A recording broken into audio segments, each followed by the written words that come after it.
What's up? It's me, Don Tolliver. If I could describe the Bose Ultra Open earbuds, I think I would describe it as very seamless. It can definitely be something that you can style. It's like earring candy. Check out Bose.com for more. How would you like a 15% discount to my daily email, the stack of stuff, the show notes, discounts to the conference, all of that? All you need to do is text the word show to 33777. You'll get the annual subscription with a 15% discount to my daily email. You'll get the stack of stuff, the links to the show notes, discounts to the conference, and so much more. All you have to do is text the word show, SHOW, to 33777. Text show to 33777.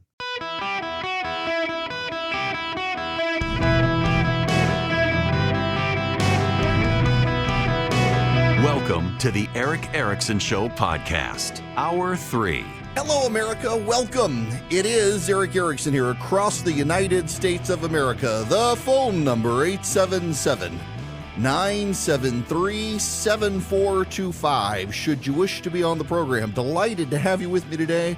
As always, text Eric, E-R-I-C-K, to 33777. You can get the podcast, the show notes, the live stream. Follow me around social media. Subscribe to YouTube. We're trying to grow YouTube.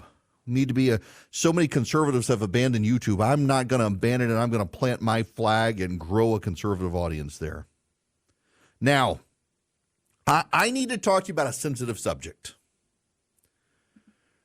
I'm going to use a word that's going to offend a great many of you. And I need to explain to you that I'm using the word to make a point, not to use the word as a pejorative, but you have to understand the context of things I'm talking about. So don't be mad at me. Just listen to what I'm saying, because there's a larger point. And the point is a relevant, necessary point for you to understand. So are you ready? It's the R word. You got to say the R word. He's got to say the R word, because there's an overarching point here. Don't send me hate mail. Understand the context. But as you are aware, it is frowned upon these days for many good reasons to use the word retarded. Back in the 60s and 70s, calling a child with mental disabilities or an adult with mental disabilities retarded was a way to avoid using prior words that also were just, first of all, you kind of wondered where they came up with the words. And so people started using the word retarded. The problem is that people embraced it as a pejorative and would call people that who did not have special needs, didn't have disabilities. So people moved over time to mentally handicapped, and then moved over time to special needs. And each was a way to avoid a pejorative stigma on the person with a word that could be used as a pejorative to others. In common parlance, you would never call someone that if they actually suffered a mental disability or a special need, but it became something that you called people as an insult to them. And a lot of advocates for those with mental disabilities and for special needs really push to stop using the word. Now, at some point in the future, inevitably, because so many people now use special needs, at some point that will become the next word that must be moved on from, as people use it as an insult, as people are wont to do. But it's understandable. I think you can understand why we moved on from calling people retarded who suffer a mental defect, because it became a playground insult for kids, among other things. Now, I want you to compare that and the legitimate desire to move on from a word that became such a pejorative to the word homeless. because I want to turn your attention to a story in the Atlanta Journal-Constitution. And I want to read for you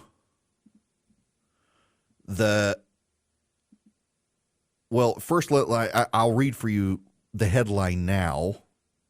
The headline now is on frigid Atlanta night, man dies after accidentally setting himself on fire. That follows a story in the Atlanta Journal-Constitution where they referred to solving the issues of the unhoused. But let's focus on this story. The headline, on frigid Atlanta night, man dies after accidentally setting himself on fire. Here's the opening sentence. An unhoused man who lived under a bridge in southwest Atlanta died Saturday night after accidentally lighting himself on fire amid freezing temperatures, officials said. An unhoused man. You may wonder, what on earth is an unhoused man? Now, this is the other funny one. This is also from the Atlanta Journal. City seeks donations to help unhoused Atlantans. And in the first paragraph, the city of Atlanta is asking residents to assist in efforts to help people experiencing homelessness. Now, the difference between the one is a word is abandoned because it becomes a pejorative that people use to insult other people, not suffering some sort of mental or behavioral issue.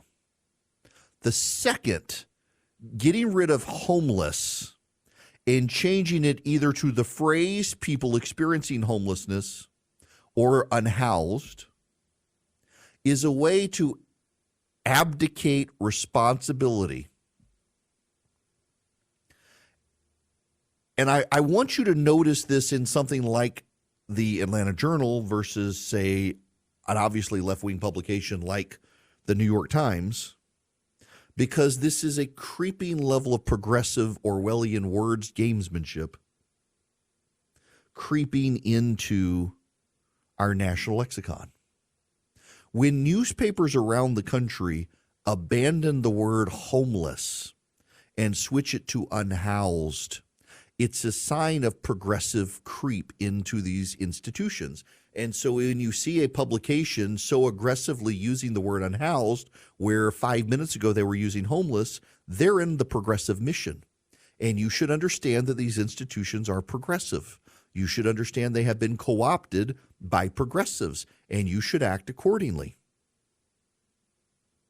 Because what's actually going on here? Let me explain to you why progressives say you should not use the word homeless. Because it's the ending, the LESS. It presupposes that the person is less than something, and instead moves towards a progressive solution of finding houses, because a homeless person is homeless because they lack a house. Therefore, they are unhoused. That's their logic. I'm not making that up. You can go to progressive sites that advocate for the homeless, and that's what they say. They call them the unhoused because the problem is they lack a house. Otherwise, they would be housed, and we wouldn't treat them with a stigma. The problem here is that absolutely defies explanation in many of the cases. It's not that they lack a house. It's that they're drug addicts suffering from mental health issues and otherwise find themselves on the streets of America, and they wouldn't have a house anyway.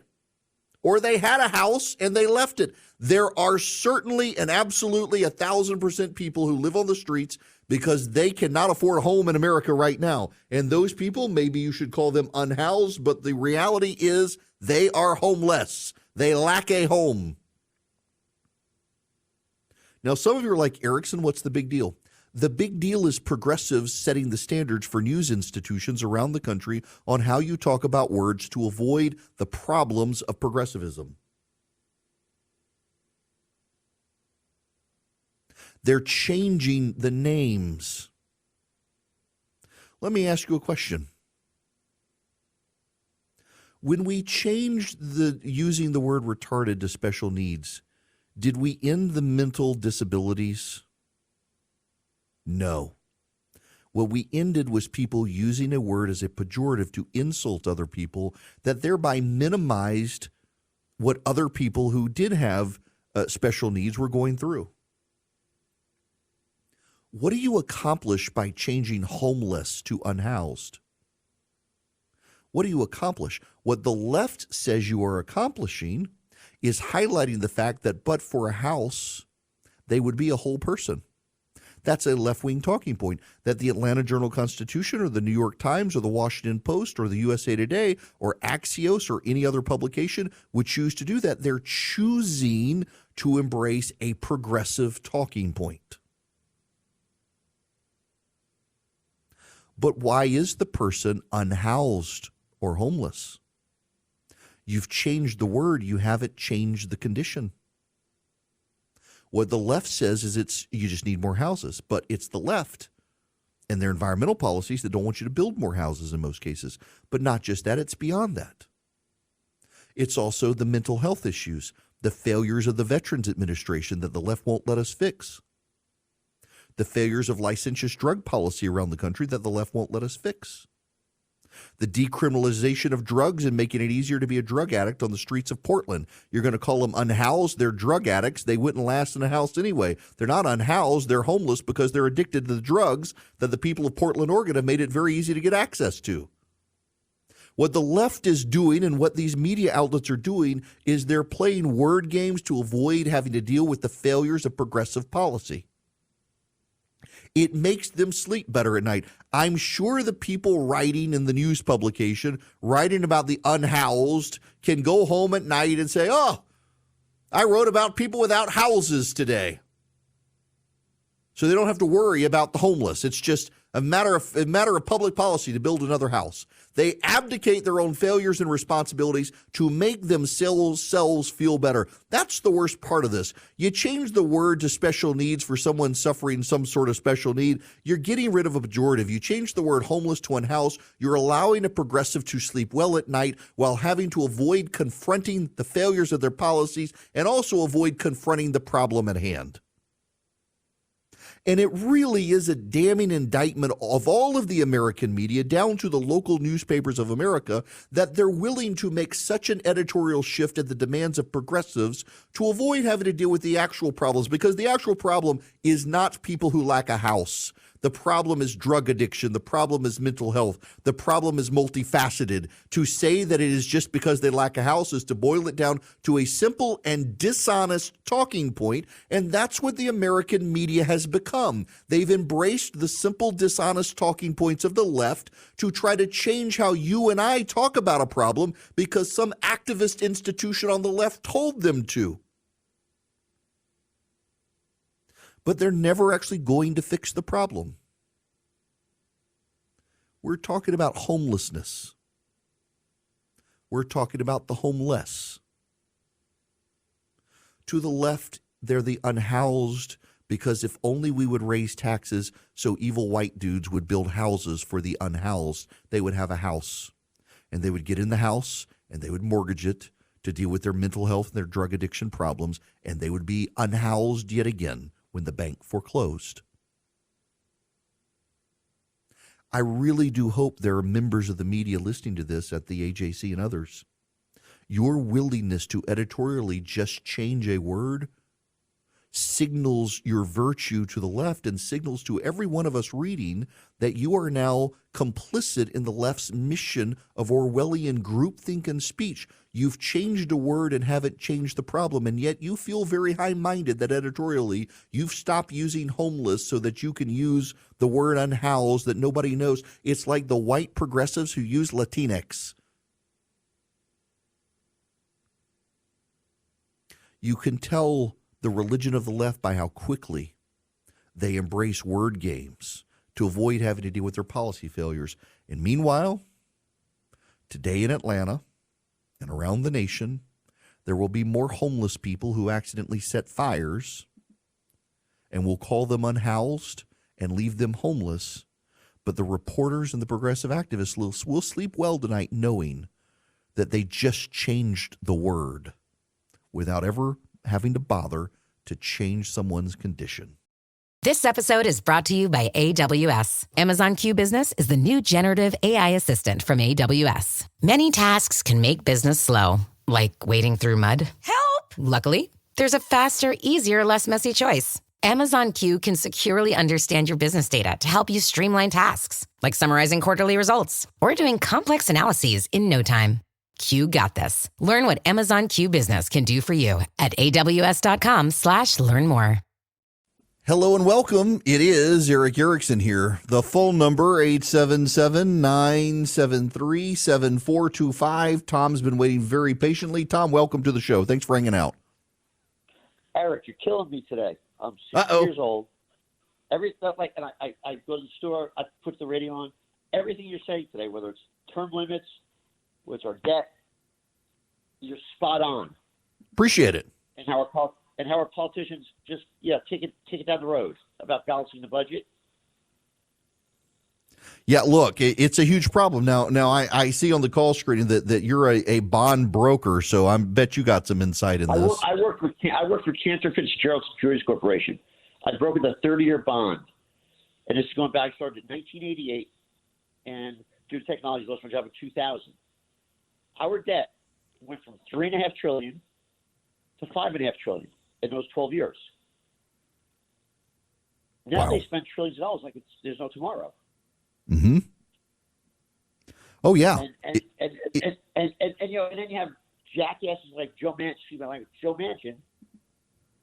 They passed this bill, 400 whatever. God knows how much money they're spending on. God knows what they're spending it on. Oh, but it's not their fault. They say, we never passed the budget. Well, guys, isn't it your job to pass budgets? Yeah, look, I mean, this is the biggest problem and what Congress does, Tom, and you're right on the problems with these lack of passing budgets is time and time again, what these guys do is they expand these budgets through continuing resolutions without any opportunity for debate. They're rapidly passed, rushed out the door.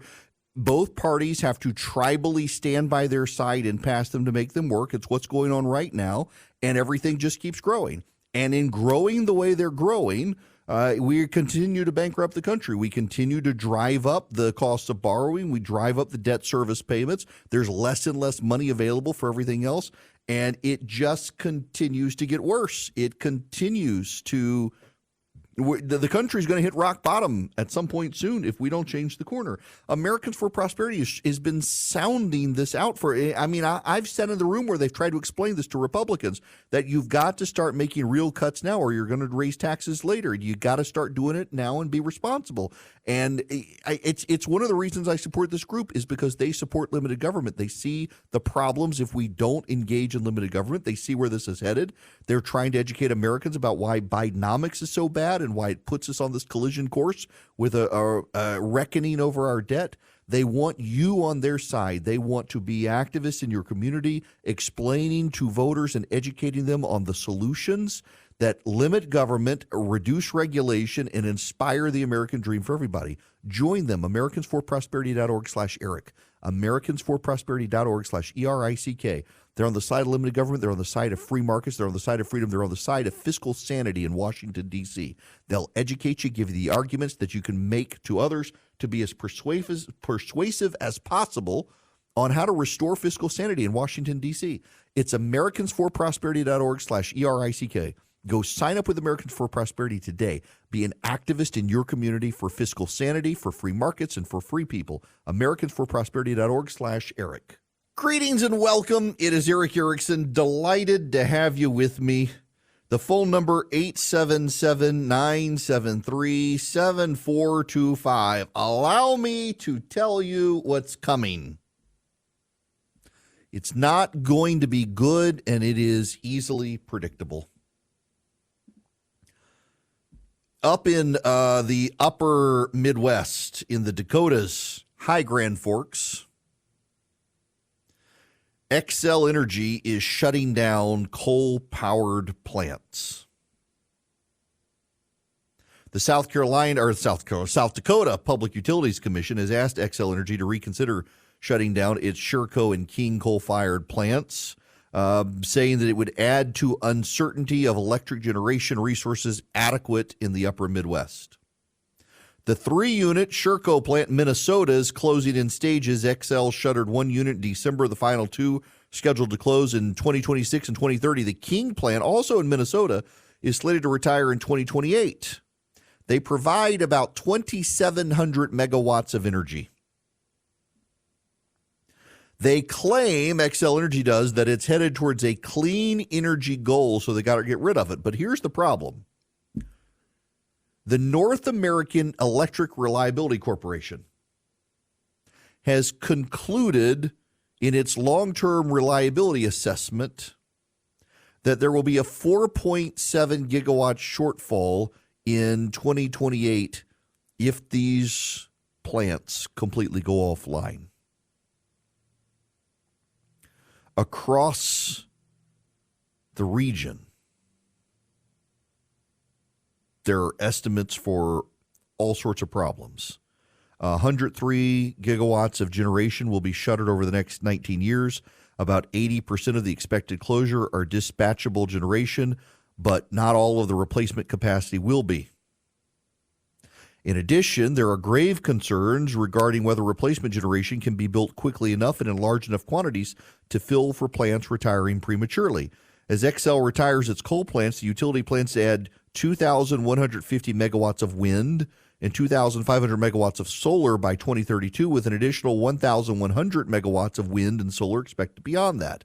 They'll be spread across Minnesota, North Dakota, South Dakota, Wisconsin, and Michigan. Here's the problem. They're not baseload power or dispatchable generation.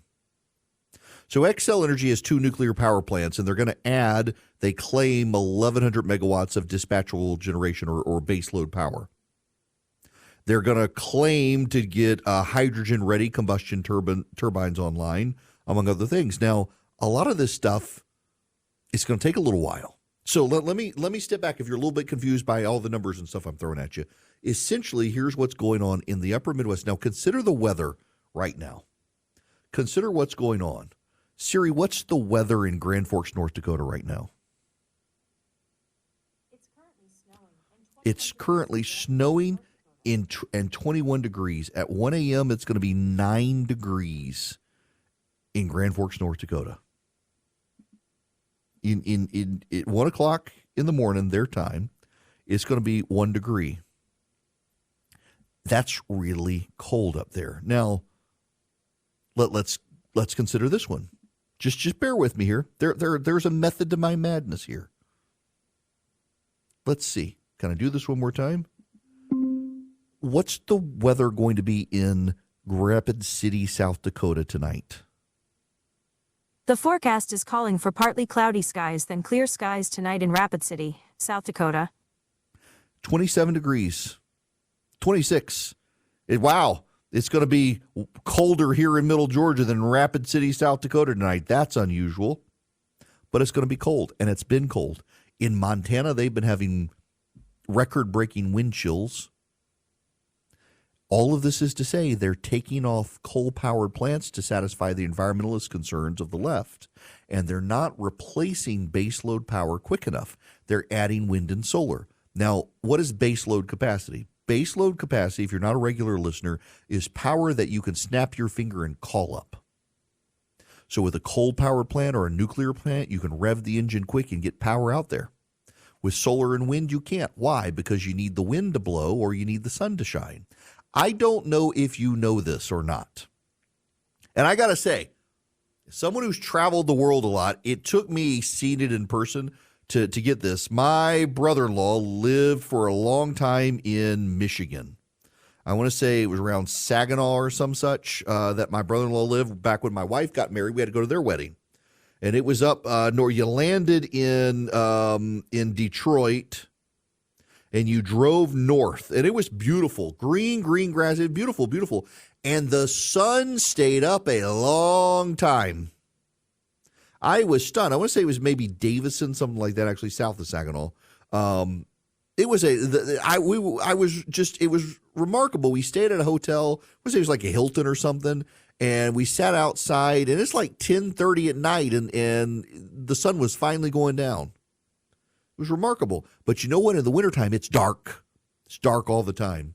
In the wintertime, those solar panels aren't going to get you any use because they're going to be covered in snow. It's going to be dark. So you need coal or nuclear power. And Xcel Energy is not revving up the baseload power as quickly as they should. And the North American Electric Energy Association, or whatever it's called, that assesses the power grid, is saying there's going to be a shortfall. So those of you in the upper Midwest, in Minnesota, in the Dakotas, in Montana, in Wisconsin, in Michigan, you better have your wood-burning stoves. You better have your wood-burning stoves going because it's going to get cold and the lights are going to go out. I mean, y'all, this is foreseeable. This is easily foreseeable that this is going to happen. Look at what happened in Texas a couple of years ago. And look at what happened this past week when they had massive cold in Texas.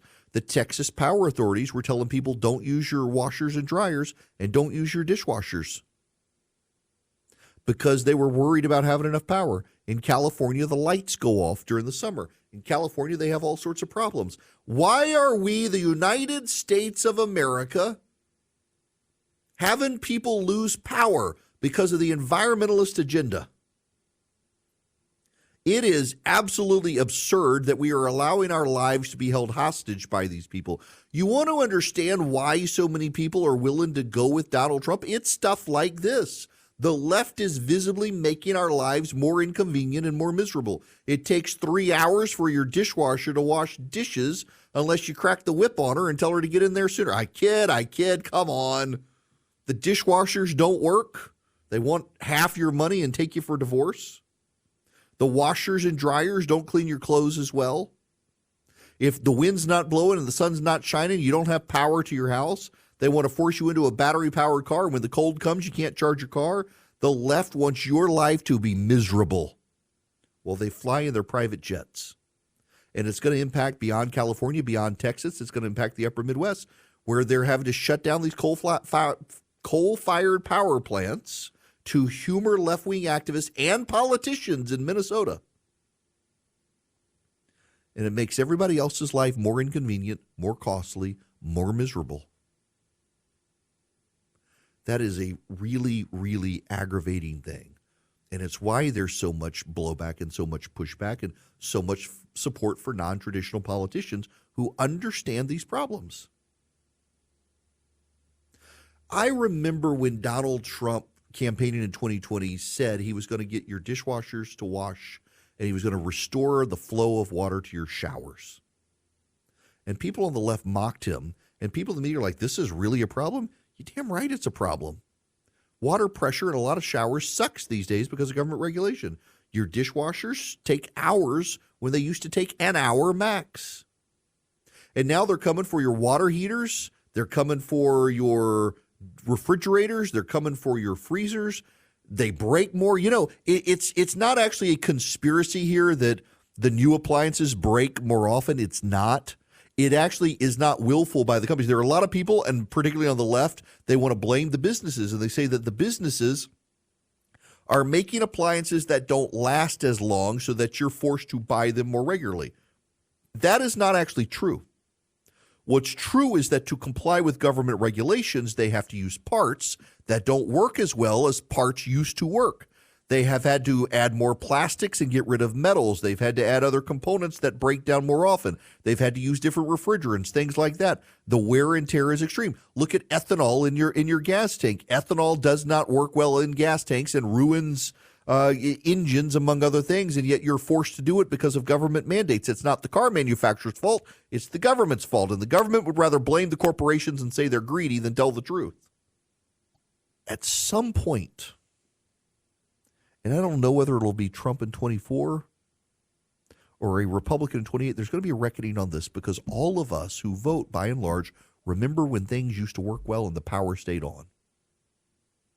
And it is the Democrats' policies that have caused the change to darkness. There will be some candidate whose campaign is I'll keep the lights on. And that candidate's going to win. Bart, you're going to be up next. Welcome to the show. Bart, how are you? Yeah, hey, Eric, thank you. Hey, I've been studying all this stuff with the nuclear power plants and CO2 reduction and all that kind of clean energy and base load, all that kind of stuff. But one thing I discovered, the liberals just wanted to simplistically eliminate fossil fuels. Well, anybody with any rational thought process would realize that's impossible.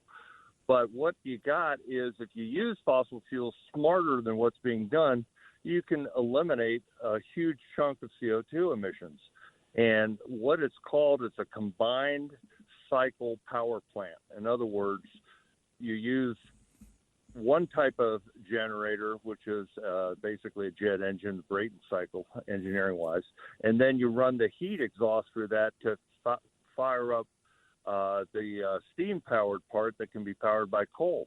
And if you do that, you're increasing your thermal efficiency of the electricity generation by 50%. GE Wow. has gone up to 61%, and that eliminates 33% of the CO2 emissions for the same amount of electricity generation. And nobody talks about it. To too many people on the left, it's a reduction but not an elimination, so it's not good enough. Exactly. But then you throw in nuclear power. Oh, no, we don't want to do that, And, Governor Kemp was spot on at Davos, man. He took it right to him. That was great. Yeah, he sure did. Look, Bart, I appreciate that. That's great knowledge as well. I don't know if y'all heard about this. Brian Kemp, the governor of Georgia, went to Davos and said the difference between him and so much of American leaders is that we just let the markets pick, and when the markets is poking, then we go in and try to lure those businesses to Georgia. We don't pick the winners and losers. Let the markets pick the winners and losers. Great idea. Great strategy from Brian Kemp there, and it's working in Georgia. It's working in the Southeast. And in the Southeast, you've got this anything, everything power idea from Southern Company, which is Alabama Power, Georgia Power, Florida Power. Those just build nuclear, build coal, build wind, build solar, let it work. And it works. Unlike these left-wing states that want to shut down everything that works in favor of the stuff that only works when the conditions are right and leaves their residents in the dark. At some point, someone's going to run a campaign, I'll keep the lights on, and that guy's going to win an election. Recently, 10 regional banks had their credit downgraded. The government is starting to get concerned with banks being over-leveraged on bonds as interest rates have gone up. A lot of regional banks are underwater. There are real concerns. Swiss America has been sounding the alarm about these situations with banks and the war on cash and an assault on your freedoms with soaring interest rates squeezing the economy and banks on the verge of collapse. Swiss America can educate you on how to protect your hard-earned assets now. Go read the report, The Secret War on Cash. It's free. All you do is you mention Eric Erickson. You call or text my name to 800-289-2646. The all-out war on cash includes digital forms of currency, and it's spreading. You can get the Secret War on Cash report free from Swiss America. All you do is mention my full name, Eric Erickson. You call or text 800-289-2646. That's 800-289-2646. 800-289-2646, or you go to SwissAmerica.com/Eric. SwissAmerica.com/ERICK, or 800-289-2646. Message data rates may apply. Hello and welcome. It is Eric Erickson across the nation. Don't forget, text DATA, D-A-T-A, to 33777. You can order my book, pre-order it. Now, listen, let me just say this. I really would appreciate it if you'd pre-order the book. There will be an audio version later, but the initial sales actually, one, it makes me look good, but it actually helps me, the ability to write a future book if this one sells well, to do a future book. So please, if you would, text DATA to 33777. I'll send you the links to Amazon and Barnes & Noble for you to be able to order. Now, Jim, you waited patiently. Welcome to the show. How are you? I'm pretty well. How are you doing, Eric? Great. What's going on? Well, how are the voters going to view the cost of living this November? Will they look at the prices or the inflation rate? Prices are much higher over the last 3 years, but the rate is slowing down. Mm-hmm. Yeah, look. Look, I think it's going to matter dramatically because, deflation would actually be bad as well if things collapsed and head us into a depression. So what you really want is you want like slow 1-2% inflation, but then you want wages to go up. And wages are the problem right now. They're not keeping up with inflation. And they've continued to go up. So inflation's still going up even at a lower rate, but wages aren't going up as much. I mean, you're seeing this across communities. Listen to this commentator. I think it was on This Week on ABC. Listen. Recent polls show the campaign is underperforming with black voters compared to 2020 exit polls. South Carolina Congressman Jim Clyburn has said he is very concerned about this. Vice President Harris, I know you just saw that, told Mary the campaign has responded to the black community's needs. But if that's the case, why has support for President Biden dipped? Look, I think what a lot of people are expressing is urgency. They sense a sense of urgency because of the threat that Republicans pose to, America right now. And that's precisely why the president and the vice president are running for re-election to make sure that that doesn't happen. When it comes to African-American voters, I want to be very clear about this, that no administration has done as much for the African-American community as President Biden and Vice President Harris. We're talking about black wealth being up 60%, the racial wealth gap being the lowest as it has ever been in recorded history. We have to continue to take this message directly to African-American voters, and our campaign has done that. We've come out of the gate with very large buys targeted at African-American voters, organizing in their communities to send a clear signal that, one, we don't take them for granted. Two, we recognize that we need to earn their support in this campaign and communicate with them all the ways in which this administration all the work that this administration has done to make their lives better. And that has to also be in juxtaposition to the contrast of what, the Republicans are putting forward. The Republicans are putting forward a better economy. The Republicans are putting forward a stronger economy, and a lot of black voters remember their economy was much better under Donald Trump.